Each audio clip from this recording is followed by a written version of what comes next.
Խարկովի երկու գյուղ է անցել Ռուսաստանի վերահսկողության տակ, գործողությունները Բարովայա և Կուտկովկա բնակավայրերի ուղղությամբ արևմուտք խմբավորման ուժերն են իրականացրել, հայտնել է Ռուսաստանի պաշտպանության նախարարությունը։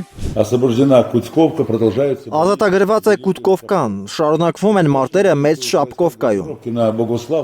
Խմբավորումը հաջողություններ ունի Բուգոսլավյան և Ռուբցովյան ուղղություններում։ Գերասիմովը հայտնել է նաև, որ Նովիմիր, Դրուժելյուբովկա, Չեռնեշինա բնակավայրերի ուղղությամբ նույնպես ակտիվ ռազմական գործողություններ են իրականացվում։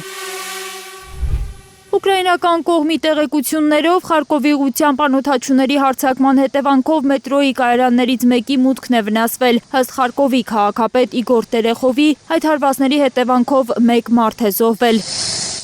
Մոսկվան այս հարվածները չի մեկնաբանել։ Փոխարենը հայտնել է, որ վերջին մեկ օրում առնվազն 10 անօդաչու է խոցվել Մոսկվայի երկնքում, ըստ քաղաքապետ Սերգեյ Սոբյանինի, դրոնները որսացել է ռուսական ՀՕՊ-ը։ Վաղ առավոտյան մոսկովյան Դոմոդեդովո, Վնուկովո և Ժուկովսկի օդակայաններում սահմանափակումներ են մտցվել։ Ուկրաինական ԱԹՍ-ները գրոհել են Ստավրոպոլի մարզը, ըստ ուկրաինական տելեգրամ թիրախավորվել է Նևինոմիսկի քիմիական գործարանը, Բելգորոդում ուկրաինական ԱԹՍ-ների հարձակման հետևանքով վիրավորների թիվը հասել է 9-ի։